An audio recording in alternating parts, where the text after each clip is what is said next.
Rangers' Champions League progression came with an uncomfortable reality check in Pilsen, as one player's display drew fierce criticism from the press. The performance has sparked fresh questions over his place in Russell Martin's plans, and with transfer talks already in motion, his time at Ibrox could soon be coming to an end. Let's break this down in today's video, along with all the other Rangers news from the last 24 hours. There is so much to discuss in today's video, so be sure to like the video and subscribe to the channel for daily Rangers content. But first, after Rangers' Champions League defeat to Victoria Pleasant, Russell Martin faced the media and delivered a candid assessment of his team's performance. He admitted to being disappointed we lost and equally unhappy with the number of chances conceded. In his view, much of the problem stemmed from being too loose with the ball against a side who had nothing to lose and pressed with aggression, often committing 4 players high up the pitch. Rangers did manage to play through that press in the first half and reach the final third regularly, but too often they squandered possession. I said to the attacking guys, it's not fair on the lads at the back who take the ball under big pressure. Jack Butland is finding you, and then you just turn it over so cheaply, he explained. I don't mind losing the ball if you're being aggressive, 1v1, trying to beat someone, but the lack of care was too much. Pleasant's opener forced Rangers to respond, and Martin felt his side improved after the break, eventually equalising, but he was frustrated by what came next. The level of intensity dropped, like, okay, job's done, we can relax. You can never relax, especially playing for this football club. In the closing stages, he saw encouraging signs as players like Kieran, Nedim and Danilo began protecting possession to see the game out in the opposition half, something he wants to see more consistently. The manager believes the result could have been very different if Rangers had been sharper in attack. We had so many counter-attacks, 3 versus 2, 4 versus 3, 2 versus 1, and they came to nothing. That last bit of execution and quality wasn't there tonight. Asked whether they might struggle against Club Brugge without improvement, Martin was blunt.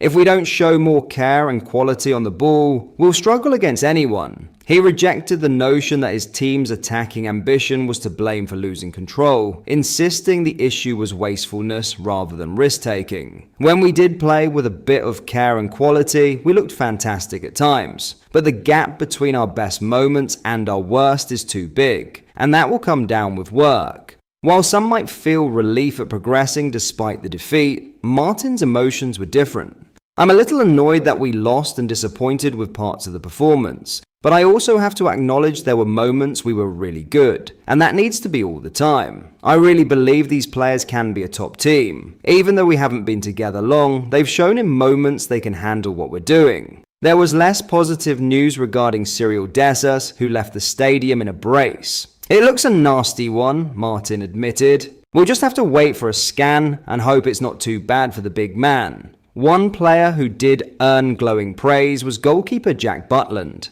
He's been amazing, so receptive, so good with the care he takes on the ball. Jack and the 2 centre-halves have been brilliant. They've had to take on a lot of information, and if everyone can match their intensity and mentality, we'll be fine. Looking ahead to Club Brugge, Martin acknowledged the challenge. They're a good team, it'll be a tough game. But especially at Ibrox, and I think we'll have the first leg at home, that can be really powerful for us. We have to embrace it and put in a performance we're happy with to set up the second leg. Now in an expected exit amid the latest shocking performance, Rangers defender Hefte endured a night to forget in Tuesday's 2-1 defeat to Victoria Pleasant, a performance that could leave Russell Martin with a selection headache. Handed a start in this decisive Champions League qualifier, the Brazilian was tasked with helping the Ibrox side finish the job after their dominant 3-0 first leg victory. But in Pleasant, Jefte's struggles threatened to unravel that advantage, forcing Rangers to dig deep to secure progression to the final qualifying round, where they will once again meet familiar foes in Club Brugge. For Martin, the problem is clear. Jefte's showing was a reminder of the very flaws that saw him begin the season out of the starting 11. The numbers tell their own story. Jefte won none of his 2 attempted tackles, he only won 1 of 3 duels and only completed 4 interceptions. It wasn't just the stats that were damning. Scottish Daily Mail reporter Gary Keown was scathing in his post-match assessment. awarding Jeff Day a brutal 2 out of 10 and writing, "Atrocious at the opener when losing Memic and all over the place. As Pleasant pushed in the latter stages, not good enough." Now, Jeff Day's future at Ibrox hangs in the balance. Talks are reportedly underway for a move back to Brazil with Palmeiras, with a potential fee between £4.3 million and £5.1 million. On current form, cashing in may seem tempting. The 21-year-old has never truly nailed down a permanent starting role due to patchy performances, but letting him go would come with its own risks. It would leave Ridvan Yilmaz as the only senior left-back, and he too has been linked with an exit, with former club Besiktas circling. That would leave Martin scrambling in the transfer market to avoid a glaring hole in a key position. Max Aarons could offer emergency cover on the left, but his natural home is on the right, where he's better suited to pushing captain James Tavernier for minutes. Should Jeff Day depart, Rangers would have little choice but to recruit, and fast. With their Premiership title hopes already dented by a sluggish league start, and a European campaign to sustain, Martin can ill afford to gamble on squad depth. One misstep in planning, and their chase of Celtic could be over before it truly begins. In other news, Rangers boss Russell Martin has admitted that midfielder Nico Raskin has been feeling the effects of summer transfer speculation, with interest from outside the club casting a shadow over his start to the season. The Belgian international has been the subject of big money links away from Ibrox, and while Martin insists the approaches haven't been made directly to Rangers, he concedes the noise has still found its way to the player.